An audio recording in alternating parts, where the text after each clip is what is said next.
Hey, what's up? Kept you waiting, huh? How's it going, guys? Imminent Death. I am back from a annoyingly long break. Hold on, let me pull up the list. What's that? Talking points. There we go. All right, have it right here in my face.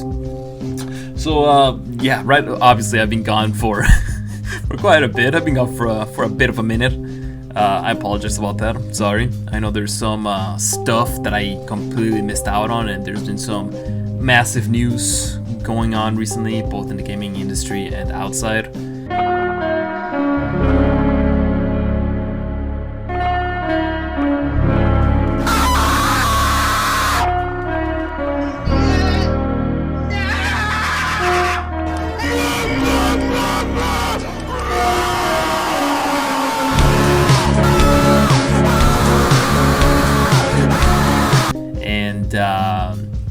I apologize for not covering it. It's just that right now I'm at the moment of transferring to this new job. I'm also saving up for trying to, move to a new apartment, and I'm preparing to move out in a few months.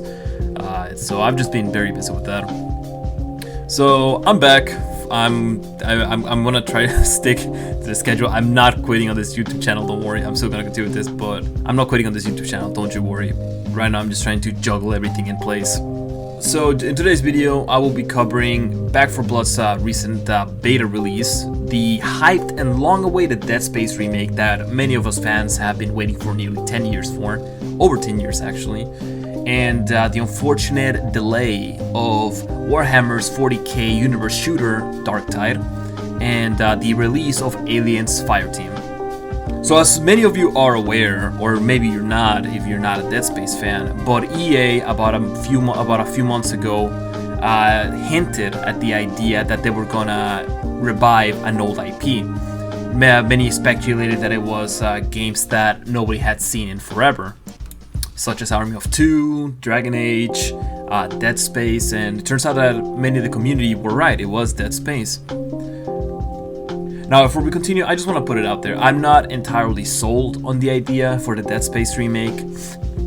There have been many claims that there's going to be members of the original Dead Space team working on this project, but so far, that's the complete opposite. It's only been one guy, and that's the art director for the Dead Space 2, and that's the only person we've had so far join the team. The earliest release date is late 2022, maybe early 2023.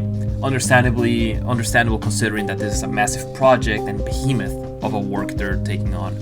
So let's all hope, keep our fingers crossed, and hope that it actually is something that it will live up to the standard that Dead Space was. Moving down the list, we got Darktide's unfortunate delay. Warhammer's 40k universe project release was supposed to be on sometime in the spring of this year, maybe later this year, around fall. It got delayed to the fall of this year, and then it was delayed to December, and it's only the developer said, no, you know what, let's bump it back all the way to spring. So now, instead of waiting for the end of this year to play Darktide, we will have to wait until the next year, which will be in the springtime of 2022. Even developers have said that it's the kind of like the universal reason is the coronavirus delay. I mean, let's admit it, we're all still at home. Many of us are still working from our comfy chairs and desks. We're not at the office. Many of us are working online. I'm a little jealous, to be honest, but besides the point. But that's basically where we are at in the situation in terms of the pandemic. People are still working from home, and the studio is based in Sweden, and as of right now, the cases for COVID are still right on the rise, which would explain why the developers are still working from home. This just complicates the process of development for the game, not to mention that there's this lag in communication between the developers, since they're not next to each other in offices, they're just literally contacting each other from home and emails. However, the developers have stated that the game is more or less in a finished state. They did state that the extra time will help them polish things up to a shine. Seems to me that they've actually learned to have a better start from their errors that they had in Vermintide 2. As if anybody who's played Vermintide 2 can remember, the game didn't start off in the best state possible. Next down the line, we got Aliens Fireteam. It's coming along pretty quickly, guys. It's coming up in August, in just a couple of weeks. August 22nd, 23rd, if I'm not mistaken. I already got my game pre-ordered. I'm just gonna wait for as soon as it hits 12 o'clock to download it. And here's hoping that the game will live up to the standards that will live up to the expectations and the hype that many wonderful game journalists, quote-unquote journalists, have stated that it's going to be. Because we got many people saying, oh, this is the next Left 4 Dead, this is Left 4 Dead but with aliens, oh, this is the best co-op survival shooter that's gonna be of this year, yada yada yada. I mean, you guys know the deal. You guys know you can trust game journalists as of nowadays. However, I am willing to be open-minded. This is a AAA studio that's gonna be developing this, so I am gonna be coming in with high expectations and a high set of standards. Now, for the Alien fans in the room who love the franchise, I will have to warn you this. Remember that the history this franchise has had in video games, very few video games, and I do genuinely mean few, as in like less than 4, have actually been considered a good Alien game. One of them being the best in my opinion, Alien Isolation. So just remember this: just because it has Alien on the title, it doesn't mean that it's gonna be a proper game for the IP. So here's hoping that the game will live up to good quality. Next down the line, we got Back 4 Blood's open beta gameplay that's been released just on the 5th, a couple days ago.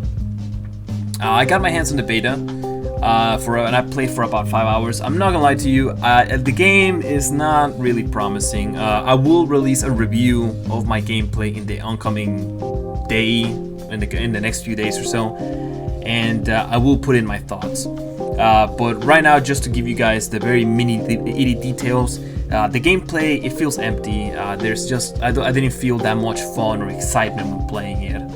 And the guns are extremely underwhelming. The sound is just very weak. You don't get that oomph from firing it. It's almost like you're smacking somebody with like your hand. Enemy AI is far more A than I. Surprise! And overall, the game just feels extremely soulless. It doesn't have that sense of spirit. It feels very commercialized. It feels like the game's kind of like having like an identity issue. It's not entirely sure what it wants to be.